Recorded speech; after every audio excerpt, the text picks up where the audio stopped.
Bom, oi William, querido, chegou na hora certa. A gente deu uma introduçãozinha, mas a gente vai começar a falar nesse minuto.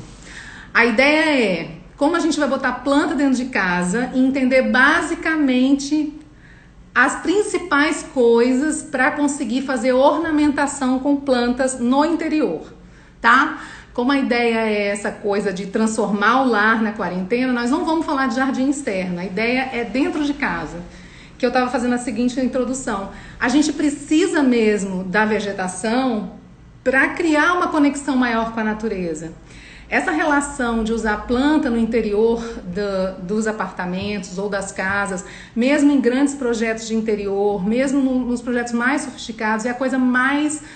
é um apelo cada vez mais presente nos projetos, tá? Por causa dessa relação que a gente está perdendo com a natureza, por causa dos espaços pequenos, por conta dessa proximidade dos prédios, janela a janela, a gente nem sempre tem uma vista, uma paisagem maravilhosa para estar olhando. Então, assim, é muito importante que a gente se sinta com alguma conexão. Isso interfere, inclusive, na nossa saúde física, mental, psicológica. Então, imagino que nesse momento... muita gente está se voltando para esses pequenos cuidados, né? Tanto para artesanato como cuidar de plantas. São terapias que fazem com que a gente se reconecte. Oi, Leliane. Oi, Tânia, querida. Chegou o tema que você tanto queria, né? Silvia, pronto, chegou o dia. São as que me pediram há muito tempo para falar de planta. Então, gente, então a gente pode trazer um pouco desse ambiente externo para dentro de casa, né? E perder esse medo de que não dá para usar planta dentro de casa, que tem que ser artificial, que ela não aguenta. Claro que existem alguns critérios, mas você entendendo o que você pode, onde é o seu limite, você pode ter uma planta que dure anos na sua casa, né? E, inclusive, o Ronaldo me fez uma pergunta: qual é o melhor lugar para colocar uma jiboia, se pode misturar com outras plantas? Então, é isso aí que nós vamos falar. A jiboia é um coringão, né? Ela é uma planta de meia sombra, mas ela precisa de iluminação, luz natural, não necessariamente o dia inteiro. Então, você tem sempre que colocar ela próxima de janela. Então, digamos assim, eu quero botar uma jiboia numa prateleira de uma sala. Se essa prateleira de uma estante estiver muito próxima a uma esquadria de uma janela, que ela receba muita iluminação, você fica tranquilo que ela vai passar por um processo de adaptação, mas ela vai sobreviver ali, certo? Mas tem que ter muita iluminação. Se for uma iluminaçãozinha, como é que eu vou dizer? Restrita, né? Assim, que você sente que não faz a iluminação geral do ambiente, se você precisa acender alguma luz, ela não vai sobreviver, né? E aí você precisa criar, aí dá um trabalhinho, alguns critérios, porque ela é uma planta de meia sombra e sol, ela gosta de sol também. Então, em algum momento, por exemplo, uma vez por semana, você deixar ela pegar pelo menos 4 horas de sol direto da manhã, que é a melhor sol para as plantas, né? Mas eu dei essa interrompida para responder essa pergunta. Quem foi mesmo que fez essa pergunta? Ronaldo. Mas eu vou voltar para o raciocínio, porque assim, se a gente falar dessas 3 coisas principais que eu queria passar para vocês, fica muito fácil entender todas as outras plantas.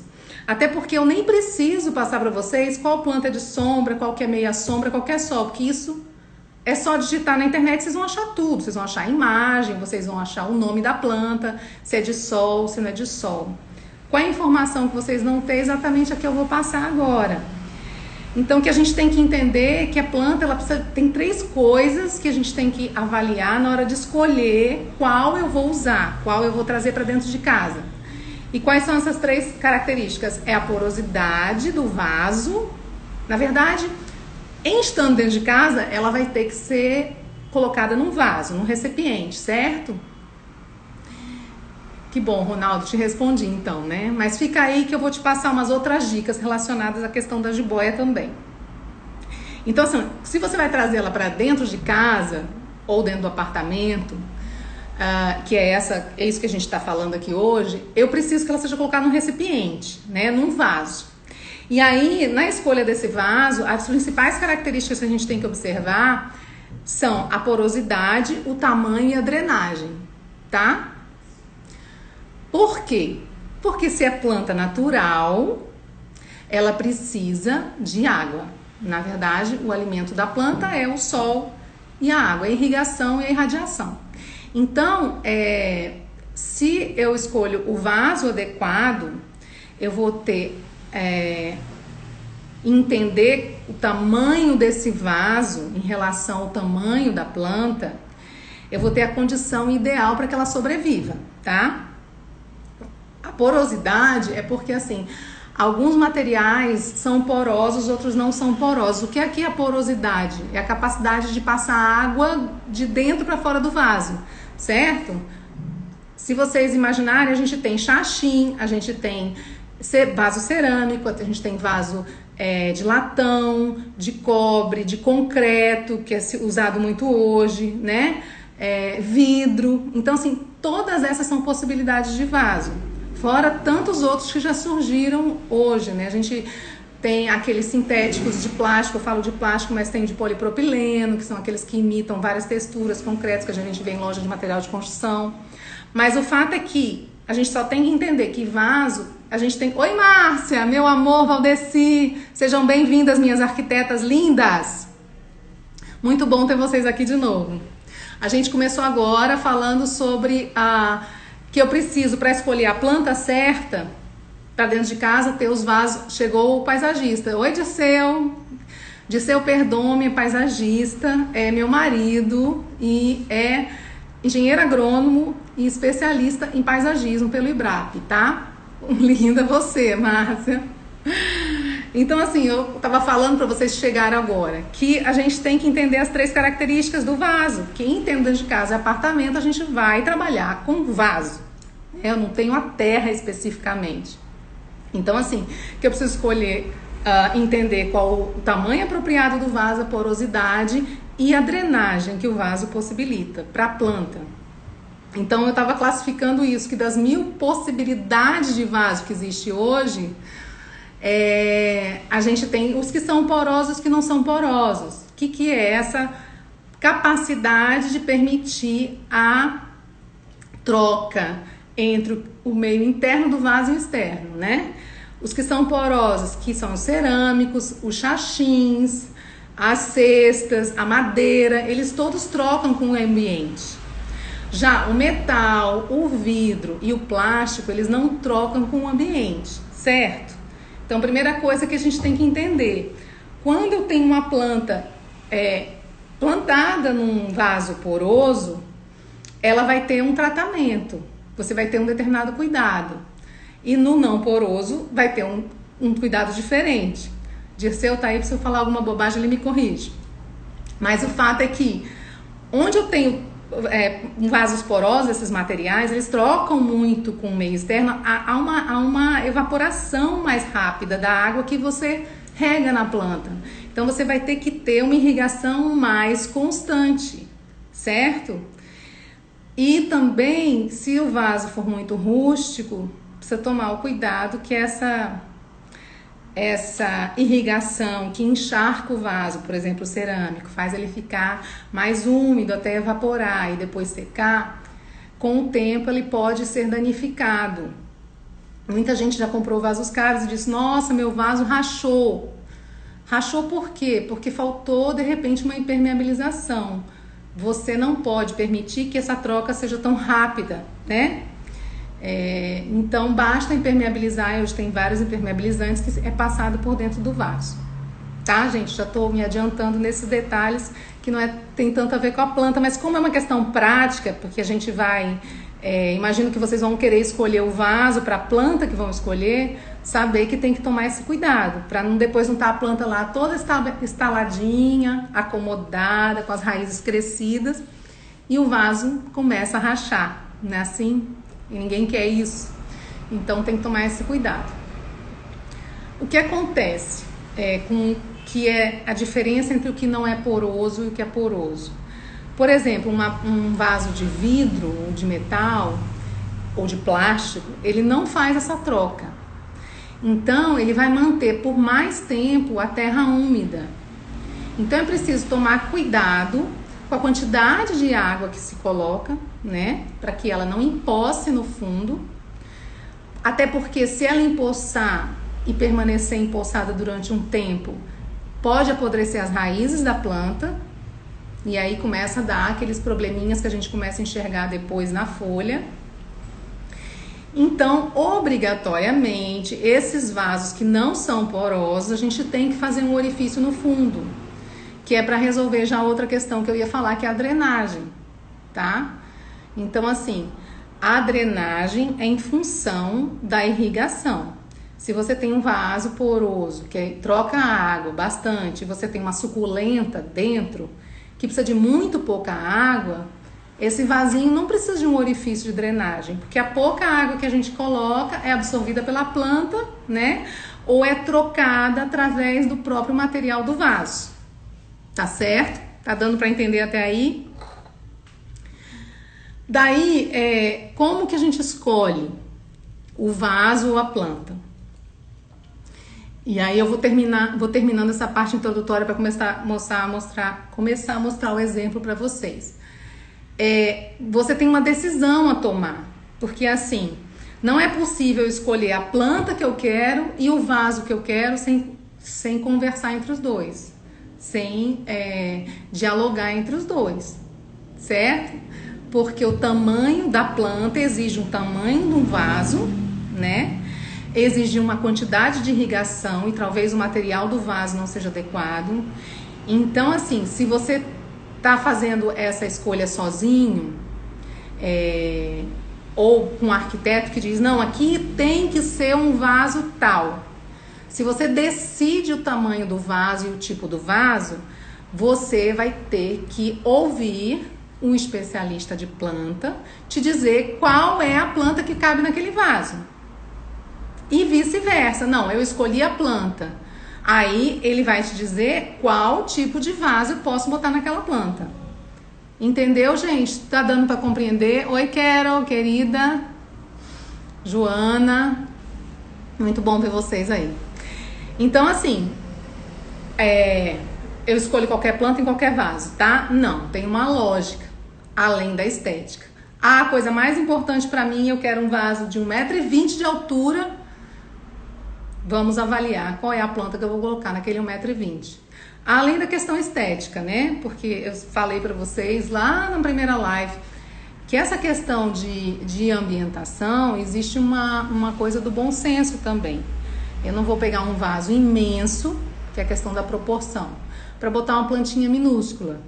Nem fica agradável visualmente. Não há necessidade, porque você vai ter aquele monte de preenchimento que você vai ter que fazer embaixo, porque a planta, na verdade, precisa de muito pouca terra, e para botar uma plantinha tão pequena. Oi, Carol, muito bom ver você aqui. Entendeu?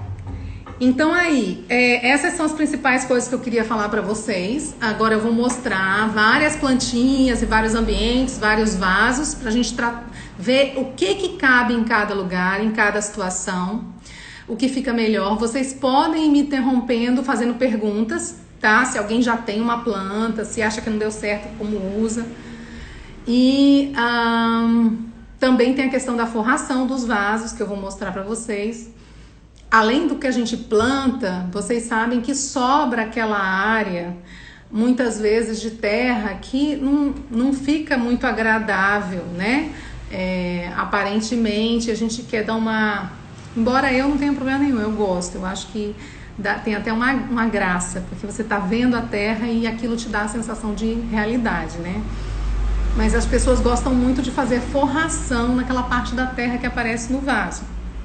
E aí as forrações podem ser argila expandida, casca de pinos, pedras, pedriscos, seixos de vários tipos, de várias cores, e as próprias plantas, né? Aquelas plantinhas de forração que a gente chama, como eu vou mostrar para vocês, columeia, mini lírio da paz, os mini antúrios, fica muito bonitinho. Eu vou mostrar logo nos primeiros aqui, tá, gente? Alguém tem uma pergunta para me fazer antes da gente começar a ver? Eu vou puxar aqui minhas revistas, que eu já tô com elas preparadas. Valdeci, amo jardins feitos pelo Disseu e ele tem plantas lindas. Ai, sou suspeita, Valdeci, mas eu também acho. Vamos lá, gente, para nossa dinâmica. Eu vou virar a câmera para mostrar as imagens das revistas que eu separei para vocês, tá bom?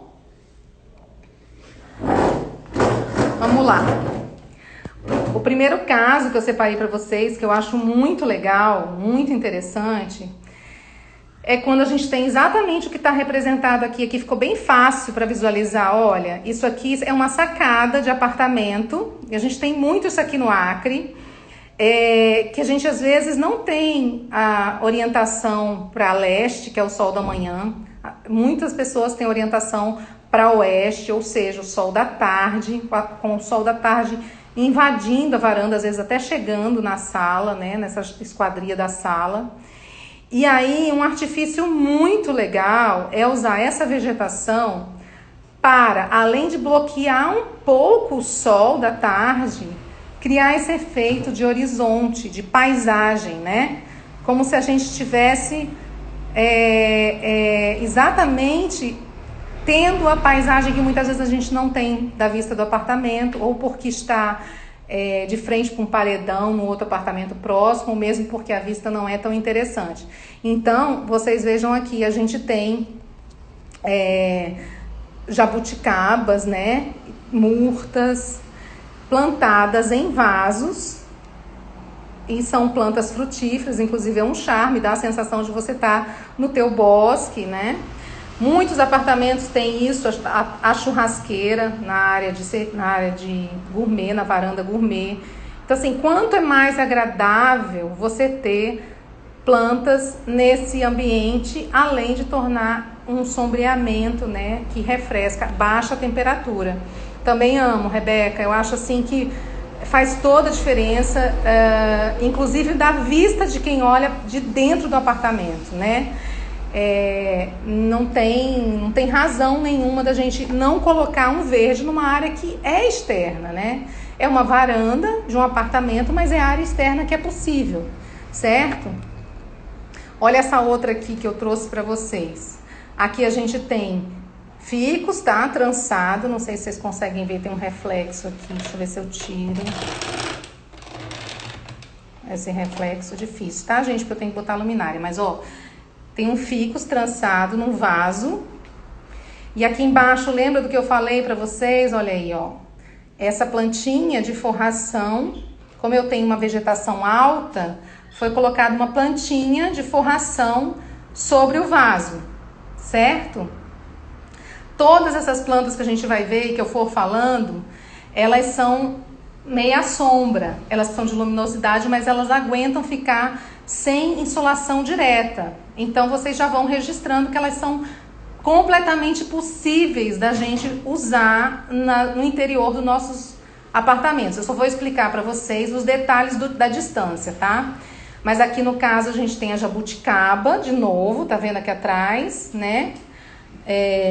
As columeias, que são a forração do vasinho, planta de forração, e a própria jabuticaba, tá certo?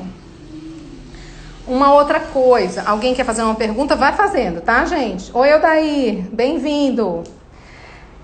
É que muita gente quer fazer horta, é uma pergunta que sempre me fazem.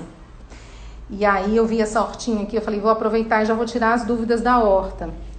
É muito bom ter uma hortinha, né? Quem não quer ter um manjericão fresco, um alecrim, um oréganozinho, para fazer sua pizza mesmo, né, em casa? É tão legal o seu carpaccio. É muito simples fazer uma horta, né? O meu marido sempre fala isso, ele só precisa de um ingrediente.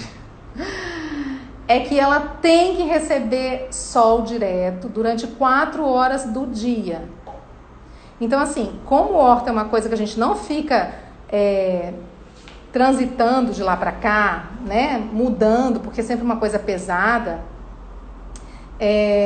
ela precisa receber insolação durante 4 horas e ser o sol mais fresco, que é o sol da manhã, tá? Esse é o único segredo. Então, quem não tem realmente a insolação da manhã na varanda, fica mais difícil. E aceita qualquer um desses suportes. Na verdade, você pode também colocar em outro vaso e usar esses recipientes, por exemplo, uma caixa de madeira, que nem precisa ser mandada fazer, pode ser uma caixa de madeira rústica, sabe? Que fica muito interessante. E colocar cada ingrediente num vasinho de plástico aqui dentro, né? Ou pegar um vasinho cerâmico, daqueles bem rústico, fazer um detalhezinho na borda, fica algo muito, muito legal. Eu acho que vale a pena. Eu não tenho em casa e reclamo com meu marido o tempo todo que eu queria ter, mas a gente realmente não tem sol da manhã. Minha sacadinha só recebe o sol da tarde e eu já me conformei. Mas quem pode, é muito legal. Oi, Idma, querida! Bom te ver aqui, meu amor. Muito bom. Então, esse outro aqui, gente, é uma varanda também. Olha só, é uma pimenta biquinho. Olha que coisa legal. Aqui eu tenho uma baciazinha de suculentas, na verdade uma bandejinha, não sei se dá pra vocês verem, né? E foi colocado vários vasinhos menores aqui dentro com a suculenta. Lembra que a suculenta não precisa de quase rega nenhuma, né? E o vasinho de pimenta biquinho num vaso cerâmico, que não precisa ter, nesse caso, vocês veem que não tem pratinho embaixo. Por quê? Por causa do que eu falei. Porque o vaso é poroso, então você joga pouca água, né? Bota pouca água, que não encharque muito, ela não vai derramar embaixo e ele vai trocar com o ambiente, vai evaporar e vai estar sempre bonito. E faz um efeito decorativo também, gente, apesar de ser como é que eu vou dizer? Uma alimentícia, né? Uma coisa super legal que eu queria falar pra vocês, agora já me deu branco de novo. Me deu branco, eu ia falar uma coisa e esqueci. Sobre as suculentas, deu branco. Vou voltar aqui para as revistas. É tanta coisa que eu quero falar que acabo às vezes me esquecendo, me confundindo. Vamos lá. Então, sobre os vasos. Vocês viram vasos de chão, viram vasos apoiados na bancada, né? São vasos menores, vocês às vezes quer botar no alto, tem um apelo. Então, eu queria mostrar também para vocês uma outra coisa, que é esse suporte que eu gosto muito. Ó, tá vendo? É um suportezinho, uma estrutura, um quadripé aqui de ferro, que pode ser feito no metalon bem baratinho. E aqui tem um aro do tamanho do chachim. E você coloca a planta com maior mobilidade onde você quiser. Qual é a vantagem disso? Eu quero botar a planta alta, porque se eu botar embaixo, por exemplo, ela vai ficar escondida atrás da minha poltrona. Eu vou ter que pendurar. Muita gente fala, poxa, eu vou ter que pendurar, eu vou ter que furar a minha parede. São coisas que às vezes elas criam um obstáculo, digamos assim. A pessoa não quer furar a parede, não quer pendurar, dá um certo trabalho. Eu adoro esses pezinhos, porque além de você poder você não marcar nada na tua arquitetura, porque ela é um móvel, você pode retirar o chachim a qualquer momento na hora de irrigar, se a planta precisar pegar mais sol. Então ela te dá uma flexibilidade, uma liberdade que é muito legal. Então é uma alternativa muito, muito interessante, tá? E é isso que eu queria mostrar para vocês. Depois eu lembro do que eu ia falar. Outra forma de decorar é os vasos, né? Esses vasos, por exemplo, de plantas e flores, muitas pessoas perguntam, Daniela, eu posso usar, por que não dura? Tá, era isso que eu queria falar. De um modo geral, pessoal, a gente tem que lembrar que as plantas, para sobreviverem, elas realmente têm que estar na terra, tá? Vaso com água são arranjos e eles não duram muito. Eles vão durar, se for folhagem ou flor de um outro clima, cortadas no talo, vocês sabem, é a mesma experiência que a gente tem com buquê. Mas vão durar 2, 3 dias, né? Por mais que você tenha todos aqueles cuidados de troca da água, de cortar o talinho no fundo. Se você optar por fazer decoração com folhagem tropical, que a gente tem várias, a gente tem helicônias, né? Que são aquelas flores tropicais. Me fugiu o nome agora, mas a própria costela de Adão, ficam tão bonitas, tão modernas, eu vou mostrar pra vocês, já duram um pouco mais, elas podem durar até 10 dias, mas essa que eu mostrei pra vocês no vaso, ela é uma planta mesmo, então esses vasos eles serão cachepôs, tá? Esses vasinhos pequenos que a gente usa decorando o ambiente, é como um cachepô, você tem que ter o vaso de dentro de plástico, aquele que já vem do viveiro com ele, ou você traz no saquinho e transfere pro vasinho de plástico, para que você possa tirar de vez em quando essa planta para pegar uma insolação, um sol mais direto, porque como vocês viram naquela que eu mostrei, não tem tanta luz, tá? A mesma coisa eu vou mostrar aqui, aí um vai e vem, né, gente? Ó, isso aqui é uma coisa que muita gente curte. Eu quero uma chorona, né? Eu quero uma planta que faça esse frescor na minha cozinha. A gente vê tanto em revista. Meu marido me chamou a atenção. Alpínia. Qual que é a alpínia, Dirceu? Então, essas plantas, se você observar, o ambiente é claro, mas ela não tem a insolação muito direta. Ela é indireta, ela entra uma claridade difusa, né? Realmente, isso aqui é colocado para embelezar, para fotografar. Essa planta precisa ser retirada. Ela vai ter que ser retirada 2 a 3 vezes por semana para pegar um sol durante um tempo, porque ela não vai resistir. A mesma coisa esse banheiro, que eu achei super legal. É uma tendência hoje usar vegetação dentro de áreas molhadas, né? Banheiros, spa de banho, a própria área de serviço a gente encontra muito, é muito comum, que dá essa sensação de você estar, como é que eu vou dizer? Num spa, num resort, ou até numa fazenda, de ter uma sensação de maior liberdade, né? Então, se você observar aqui, ela tem uma incidência, se você olhar até a parede do banheiro, de luz muito grande. Com certeza tem um vitrô muito grande, até baixo, não é aquele basculante pequenininho, e essa planta está recebendo insolação o dia inteiro. E provavelmente não é algumas horas do dia. Deve ser uma fachada leste que ela começa a receber sol às 8 horas da manhã e vai acabar lá para as 2 horas da tarde. Tá, gente? É o jeito que dá. Essa aqui é a era inglesa, que vocês estão vendo aqui, e da página anterior é o aspargos, tá? Vão anotando. Dirceu, não sei o que você me disse que é alpínia, eu não mostrei nenhuma alpínia. Essa plantinha aqui é a lírio da paz, grande, tá? E no caso tá sem flor. Essa decorativa aqui. Tá? Alguém quer me fazer alguma pergunta? Vamos caminhando. Ó, a mesma coisa aqui, tá vendo? Vou ver se eu chego mais longe.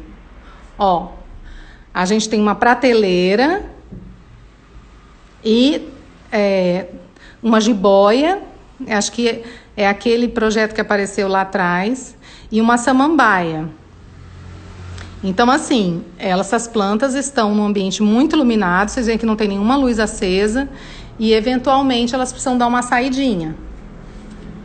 Tá? Opa. Tá aqui, ó. As samambaias são plantas de meia sombra, tá? Mas, olha, essa localização é a ideal, tá? Isso eu queria mostrar para vocês um exemplo ideal. Esse é um exemplo ideal. Se você não tem espaço para colocar o verde, a samambaia é uma opção fantástica para ser pendurada. Ela é leve, ela não precisa de muita terra. Normalmente plantada em chachim, que é um vaso leve e muito fácil de ser pendurado. Então a gente coloca num suporte quase invisível e dá essa sensação de verde muito agradável. Vale a pena investir numa samambaia, tá?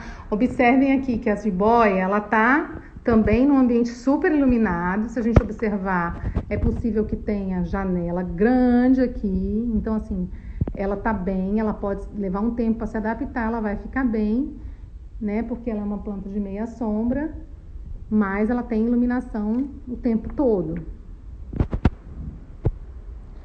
Aqui a gente tem uma palmeira. Aqui, quem acha que a gente não pode usar palmeira do lado de dentro? Isso é uma coisa muito legal de desmistificar. As palmeiras podem ser usadas no interior, tá? Sem esquecer que, olha lá, como elas são de sombra, no caso, algumas palmeiras podem ser de sombras, e essa aqui é uma delas. Não sei dizer qual que é essa. Dirceu, se souber, me diz aí.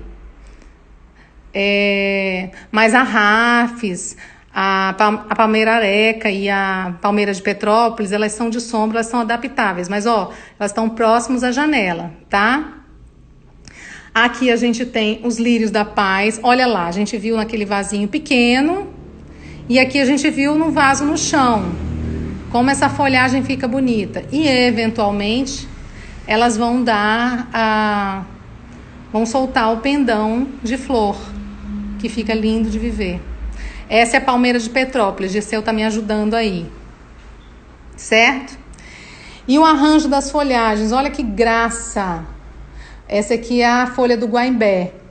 Que coisa mais linda. Só que, lembre, em água, a gente vai ter uma duração aí de, no máximo, estourando uns 10 dias. Tá? Deixa eu ver o que eu tenho mais aqui para vocês. Vou continuando com os arranjos, que alguém possa pensar, e os arranjos? Infelizmente, arranjos florais são usados em revista para dar vontade na boca da gente. Elas realmente não aguentam o nosso clima. Então, vamos tentar fazer essas outras alternativas regionais que são mais interessantes. Dirceu, você quer fazer alguma complementação na minha fala, querido? Que eu acho que a sua contribuição nesse momento é uma honra para mim. Ai. A Márcia está perguntando, guaimbé é da família da costela de Adão? Sim, Márcia, tenho quase certeza que sim. O Dirceu deve já responder, tá? Olha, essa outra alternativa aqui. O que vocês acham que tem nesse vaso? Isso é uma bromélia. Aí, esse vaso deve ser um cachepô. E a gente tem um outro vaso dentro, menor, para facilitar a manutenção. Vocês sabem que a bromélia, quando a gente joga a água aqui, ela às vezes acumula. Às vezes não. Essa é a diferença da bromélia. Primos, ele falou, né? Da família, são primos. Então, a bromélia, ela tem essa folhagem que acumula aguinha no centro. E, eventualmente, a gente ter necessidade de retirar, né? Se ficar muito úmido. Me lembrei. Uma coisa muito importante. Às vezes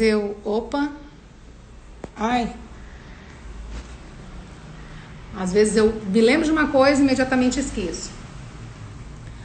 A questão da água, né? Ninguém me perguntou, olha lá. Ninguém me perguntou, mas eu já estou respondendo. A questão da água. Como eu boto água? Quanto que eu boto de água? É lógico que quando você escolher a planta, você pode se informar e estudar quanto aquela água, quanto aquela planta precisa de irrigação. As necessidades são distintas. Não existe uma regra. Se irriga a planta de todo dia, se irriga a planta 3 vezes por semana, 2 vezes por semana. Gente, não existe essa regra. Se você irrigar um cacto todo dia, você mata ele. Porque a origem da família da planta é no clima desértico. Ele gosta de sol e pouca água. Então a gente tem que conhecer. Mas se você não conhece, eu aprendi uma vez, não esqueci mais, né? Você tem que pegar na terra, não sei se já fizeram isso, e fazer assim com o dedo, tá? A terra, ela tem que esfarinhar, como quem desmancha uma, sei lá, uma bolinha de goma de tapioca, pro pessoal daqui do Acre, né? Ela tem que desmanchar. Se ela ficar dura, realmente ela tá faltando água, tá? Então, quando irrigar nesse processo, sempre observar se quando você bota a água, depois de um tempo, ela tá assim, né? Ou antes de você irrigar novamente, se ela está soltinha, se não tiver, ela precisa de água. E sempre colocar o dedo sobre a terra e ver se ela está úmida. Na verdade, a terra deve sempre estar úmida, ela nunca deve estar seca. Essa é a necessidade da planta, umidade constante, certo, Disseu? Eu vou ver aqui que alguém está me perguntando. Desmistifica a bromélia e a dengue. Disseu está avisando, vou ficar sem bateria. Então, sinceramente, eu não acredito que a água da bromélia, se eu estiver falando besteira, o Disseu vai me corrigir, ela seja proliferador de dengue, porque assim que a água é irrigada, né, assim que a água entra em contato com a planta, naquele exato momento, ela precisa, como é que eu vou dizer, pro mosquito da dengue colocar o ovo lá, ela precisa de um momento de calmaria, né? Não é exatamente na hora que a gente está botando a água. Imediatamente que assim coloca a água, ela começa no processo de conexão com a planta, tá? Que é um ser vivo, então é uma água que não é uma água parada como o mosquito quer, né? Ela já tem um cheiro, já tem a troca com a própria planta. Então, assim, há quem discorde, eu já ouvi isso de alguns paisagistas, de que as bromélias não são locais de proliferação de o ovo do mosquito da dengue, tá? A Idma dizendo, eu já matei um cacto afogado. É exatamente, por às vezes a gente acha que toda planta quer água do mesmo jeito, não é, tá? Então vamos voltar para o que a gente estava falando. Não só os exemplos aqui, mas qual é a dificuldade? Às vezes a gente não tem planta porque acha que vai ter que ficar regando todo dia, né? Em todo momento que você vai virar. Tem gente, eu não consigo ter nem um gato, vou ter uma planta. Então escolha uma planta que não exige essa irrigação. Existem algumas alternativas. Lógico que você não vai conseguir nunca ter uma planta de flor. As flores exigem muita água. Como manter as orquídeas no interior? As minhas não duram muito tempo. A Valdeci está me perguntando sobre as orquídeas. Na verdade, Val, as orquídeas elas não são perenes, né? Elas são, eu não sei o nome que dá, mas elas são cíclicas, né? Elas vão e voltam. Então, você tem que dar a ela luz, muita luz, não necessariamente luz direta, botar ela embaixo do sol, mas ela tem que receber muita claridade durante praticamente todo dia. As orquídeas não ficam bem na sombra, então são de luz, né? Ela é meia sombra. E você entender que ela tem aquele período de floração, depois ela entra num processo de perda da flor. Quando ela está nessa fase de menos flor, é quando você tem que dar mais cuidado com relação ao sol para ela. Então, se você relaxar com relação ao sol, ela realmente pode correr o risco de morrer. Ganhei uma rosa do deserto e o vaso, mas ainda nem troquei. Idma, rosa do deserto é a coisa mais linda, mas o nome já diz, rosa do deserto. É uma planta de sol, tá? Não dá para ter uma rosa do deserto dentro de casa, nem na varanda. É uma planta para ter em área. Ela precisa de sol, mesmo que ela não pegue o sol o dia inteiro, ela tem que pegar pelo menos 4 horas de sol diária, tá? É linda, maravilhosa e assim, ela precisa só de adaptação. Ela se adaptar. Depois que ela se adaptou, é até ideal nem mudar ela de lugar, que ela vai viver ali alguns anos, tá, gente? Enquanto vocês vão perguntando aí, eu queria falar uma outra coisa com relação... não, vou mostrar primeiro esses aqui que eu pulei. Depois eu vou lá nas samambaias. Esse é um outro assunto super em voga. Eu trouxe a imagem para quem não conhece, que são os jardins verticais, tá? No caso, esse é um jardim privativo que a gente chama. A gente tem uma edificação muro a muro, né, geminada, sem afastamentos laterais, e ele é um jardim privativo, que se chamava antigamente de jardim de inverno, mas não é jardim de inverno, porque nem inverno nós temos, né? O privativo é o que dá para dentro de casa, e ele pode ficar até todo aberto, porque aqui pode ter uma proteção, um gradil, né? Ele virar um jardim privativo, onde você tem essa conexão direta com a casa. Isso está sendo cada vez mais utilizado, e eu acho muito bacana, porque é aquilo que a gente falou, a gente precisa da conexão com a natureza, né? Traz um conforto visual muito grande. Aqui, no caso, avenca, dinheiro em penca, tem a própria jabuticaba, e se vocês observarem na parede tem as bromélias. São tudo plantas super fáceis de fazer manutenção. Ela exige uma estrutura de implantação, na verdade, que eu não sei se vocês enxergam aqui, ó, vou tentar mostrar. É como se fossem fileiras de cunhas, de vasos, embutidos na parede. Então aqui eu tenho nessa parte fechada a terra e aqui o espaço onde a planta sai. Se você escolher a planta adequada, ela preenche de tal forma que você não enxerga mais a cunha, né, o vaso. A gente já executou alguns. Tem um aqui em Rio Branco, lá na Vila Rio Branco. Na Vila Rio Branco?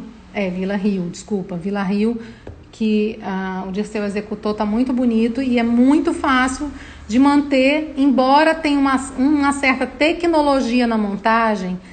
É muito legal porque não tem essa coisa de poda, dificilmente uma planta vai ficar feia junto com a outra, você vai ter sempre, dá para misturar, você vai ter sempre uma predominância de um verde, né? Sem que fique tudo, de repente, fique tudo feio. E é muito mais fácil de trabalhar do que, por exemplo, você ter vários vasos para manter. E ainda fica com espaço livre, para quem quer espaço, por exemplo, para um banco, para uma rede, uma recreação. Então, imagina que isso ocuparia um espaço super caro hoje para a gente, né? Super valioso, que o metro quadrado está super difícil, caro, né? Então, esse espaço que o verde ocuparia veio para a parede, te libera para você botar aqui uma rede, para ler um livro, um banco, né? Ou uma mesinha para no final de tarde tomar um tereré. Oi, Priscila.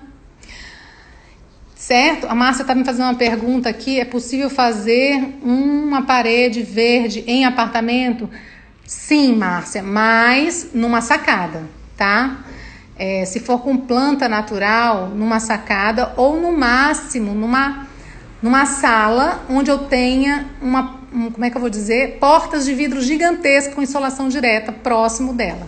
E escolher as plantas de meia sombra, tá? Quem que entrou aí? Vamos lá. Jardim vertical só funciona com irrigação automática? Não, Rebeca, é só porque assim, a irrigação tem sido um obstáculo para as pessoas. Muita gente não tem um jardim vertical porque não gostaria de ter que ter o trabalho de irrigar, tá? Então a gente percebe que a irrigação automática ela veio mais como um conforto, tá? Mas ela pode ser feita, a gente tem como fazer a drenagem e fazer os caninhos, conduzindo o dreno pro ralo, tá? Normalmente, se a irrigação for manual, a gente só tem que cuidar da drenagem. Aqui eu tô há horas paradas nessa página para mostrar a Rafis, que ela ficou muito popularizada na década de 90, se usou muito, hoje em dia as pessoas não gostam muito, mas é uma planta, uma palmeirinha de interior extremamente resistente, que exige pouca cuidado, é fácil de irrigar, com pouca água, ela exige razoavelmente pouca água e dura bastante, tá? Falei da bromélia e falei do jardim vertical. Então aqui acabou. Eu queria mostrar para vocês essa relíquia que eu achei aqui lá nas coisas do meu marido, que eu queria mostrar para vocês. As samambaias, olha que graça que é as samambaias quando elas estão penduradas, possibilitando esse movimento natural. A samambaia tem um movimento natural de queda, tá, gente? Então, assim, quanto mais planta, a samambaia, na verdade, ela precisa de umidade. Esse é o segredo da samambaia. Quanto mais planta tem perto dela, mais bonita ela fica, né? Mas muito pouca gente sabe que essas plantinhas, a avenca, o avencão, são da família da samambaia. E elas podem conviver muito bem. E como a gente tem uma variação de folhas, né, de folhagem, embora seja da mesma família de folhagem, fazer um jardim vertical só de samambaia fica muito rico, porque a gente vai ter texturas e volumes diferentes. Tá vendo? Olha como são diferentes as folhagens. E elas vão ter o mesmo comportamento. Então, uma alternativa, assim, que não é difícil, é super fácil, porque, como eu falei, a samambaia não é difícil de cuidar, né? E elas gostam de aglomeração, de muita umidade, de muita planta. Você vai ter várias plantas diferentes, com texturas e folhas diferentes, que vão ter o mesmo cuidado. Você não vai ter uma que precisa regar mais, outra precisa regar menos. Ela tem o mesmo comportamento, porque são todas da mesma família. Olha que graça aqui o cabelo de nego. Tá vendo? Então, assim, foi mais como uma curiosidade que eu quis trazer para vocês. E aí, queria abrir mais para perguntas, porque a nossa live daqui a pouco tá acabando. Eu tenho 10 minutos. Lógico, sempre tenho milhões de coisas para mostrar para vocês que eu trago. Queria fazer um croquis aqui de posição, de como pensar no posicionamento de vasos e folhas. Eu trouxe até uma lapiseira que agora eu não tô achando para desenhar para vocês. Ué?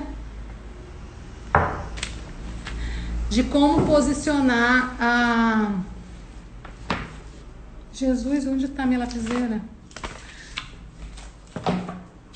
Não sei onde que eu coloquei. Ué, as crianças no mínimo pegaram. Tava aqui. Como posicionar num layout o melhor lugar. Vocês entenderam que precisa ser próximo à iluminação natural. Qualquer tipo de planta, certo? Então, assim, numa sala desses apartamentos que a gente tem hoje... Deixa eu pegar a lapiseira. Vida!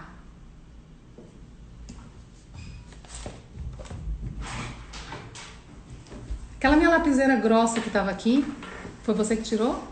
Tinha uma lapiseira grossa que eu trouxe para desenhar. Vê se tá em cima, em algum lugar. Pergunta se o Theo pegou. Ou então traz uma lápis para mim, qualquer um, por favor.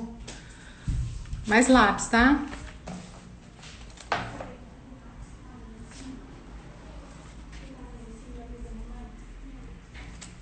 Bom, então, vou ter que pegar um lápis desse. Não era isso que eu ia mostrar pra vocês, mas essa altura do campeonato sumiu. Vê se você acha, minha filha. É uma lapiseira super grossa que tava por aí. Se você achar, facilita pra mamãe. Ó, eu tenho aqui um papel em branco. Eu queria mostrar pra vocês uma coisa que eu sempre... Aqui em Rio Branco, nos outros lugares acho que não é muito diferente. A gente sempre tem nos apartamentos um hallzinho, uma sala que normalmente é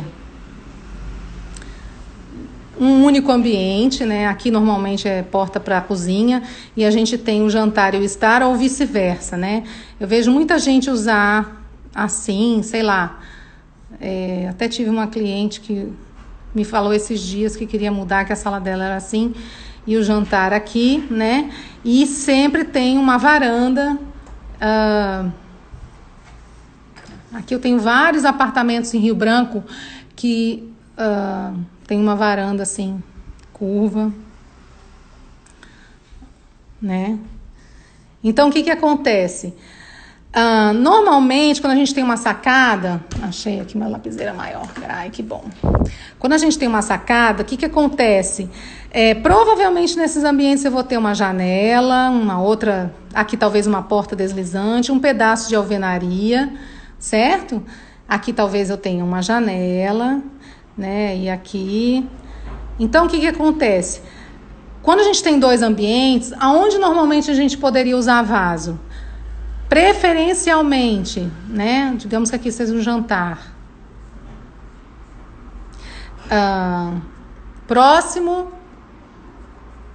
à porta, né? Próximo aqui à porta, porque a gente entendeu que a gente precisa de iluminação natural intensa.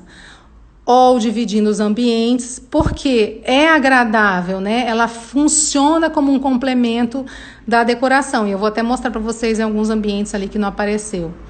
Então, a gente pode usar em vasos. No caso do jardim vertical, por exemplo, uma parede na sacada. Às vezes, essa sacada pode ser o lugar da churrasqueira, então não é o ideal, mas a gente pode usar aqui, por exemplo, uma parede verde, né? O bom de ser aqui, quando não tem a churrasqueira, é que você, além de tudo, tem uma visão de quem está dentro do apartamento, essa visão agradável, né? Se você quiser trazer a planta mais para o interior, para agregar esse espaço mais verde para dentro da casa, do apartamento, e quiser botar, por exemplo, num móvel em transição entre os dois ambientes, né? Digamos que o sofá está aqui, sei lá. Entre os dois ambientes, tem que ser em algo que eu possa... Então, talvez uma bandeja com vários vasinhos, em que eu possa trazer em algum momento para eles pegarem uma insolação mais direta aqui fora. Porque esse distanciamento, ele já não atende às plantas que nós chamamos de meia sombra. Precisaria ser uma planta de sombra mesmo, tá? Porque isso aqui é considerado sombra. Meia sombra, gente, até no máximo uns 2 metros de distância do limite da irradiação direta, tá? Então, basicamente, isso era uma coisa que eu queria mostrar muito para vocês. E também, que eu acho que eu separei, deixa eu ver, aqui.